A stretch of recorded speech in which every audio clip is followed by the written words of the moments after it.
السلام علیکم ورحمۃ اللہ وبرکاتہ۔ ناظرین، آپ دیکھ رہے ہیں زین مدنی اسلامک چینل اور میں ہوں آپ کا میزبان محمد زین مدنی۔ ناظرین، جیسا کہ آپ کو معلوم ہے کہ ہم ریاض الصالحین ریکارڈ کر رہے ہیں۔ آج ہم ریاض الصالحین کی حدیث نمبر 62 ریکارڈ کریں گے، 62۔ آپ سے التماس ہے کہ ہمارے چینل کو سبسکرائب کریں، لائک کریں، شیئر کریں اور بیل آئیکن پہ کلک کریں تاکہ ہر آنے والی نئی ویڈیو آپ تک پہنچ سکے۔ نحمدہ ونصلی علی رسولہ الکریم، اما بعد فاعوذ باللہ من الشیطان الرجیم، بسم اللہ الرحمن الرحیم۔ ریاض الصالحین جلد اول اور باب نمبر 5، باب المراقبتی، مراقبے کا بیان، اور حدیث نمبر 62۔ حضرت ابن عباس رضی اللہ عنہما سے روایت ہے کہ میں ایک دن سواری پر رسول اللہ صلی اللہ علیہ وسلم کے پیچھے بیٹھا ہوا تھا۔ آپ علیہ السلام نے فرمایا، اے لڑکے، میں تجھے چند اہم باتیں بتلاتا ہوں، یعنی انہیں یاد رکھ۔ تو اللہ کے احکام کی حفاظت کر، اللہ تیری حفاظت فرمائے گا۔ تو اللہ کے حقوق کا خیال رکھ تو اسے اپنے سامنے پائے گا، یعنی اس کی حفاظت اور مدد تیرے ہم رکاب ہوگی۔ جب تو سوال کرے تو صرف اللہ تعالیٰ سے کر، جب تو مدد چاہے یعنی ماورائے اسباب طریق سے تو صرف اللہ تعالیٰ سے مدد طلب کر۔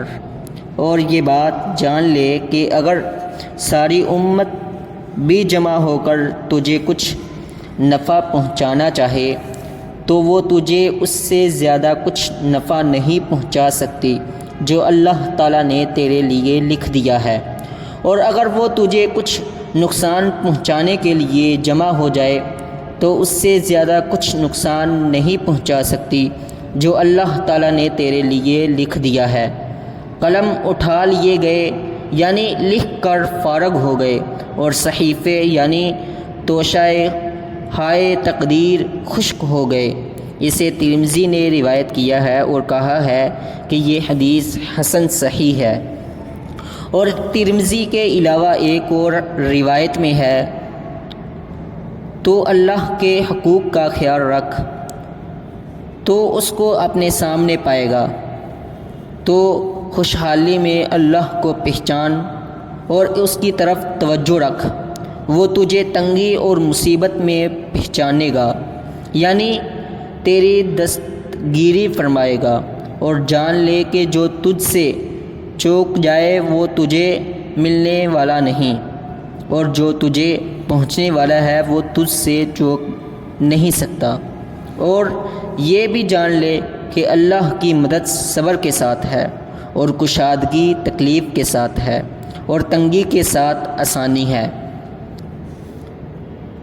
حافظ صلاح الدین یوسف صاحب نے اس حدیث کے فوائد و مسائل اخذ کرتے ہوئے پہلا مسئلہ یہ تحریر کیا ہے کہ اللہ تعالیٰ کے فیصلے کو کوئی بدلنے پر قادر نہیں ہے۔ دوسرا مسئلہ یہ اخذ کیا کہ دنیا میں جو بھی تکلیف آتی ہے وہ ہمیشہ نہیں رہتی، اس کے بعد کشادگی اور فرحت و انبساط کا موقع آ جاتا ہے۔ تیسرا مسئلہ یہ اخذ کیا کہ مافوق الاسباب طریقے سے اللہ کے سوا کسی سے مدد نہ مانگی جائے، کیونکہ یہ شرک ہے۔ چوتھا مسئلہ یہ اخذ کیا کہ اللہ تعالیٰ کے حقوق کا انسان خیال رکھے تو اللہ تعالیٰ بھی اپنے اس بندے کا خیال رکھتا اور مدد فرماتا ہے۔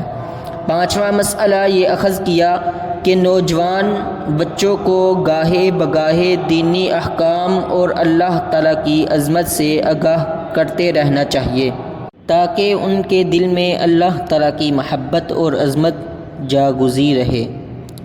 چھٹا مسئلہ یہ اخذ کیا کہ اجتماعی وعظ و نصیحت کے ساتھ ساتھ انفرادی اصلاحی و تربیت کا بھی اہتمام کرنا چاہیے کہ یہ زیادہ مؤثر ہے۔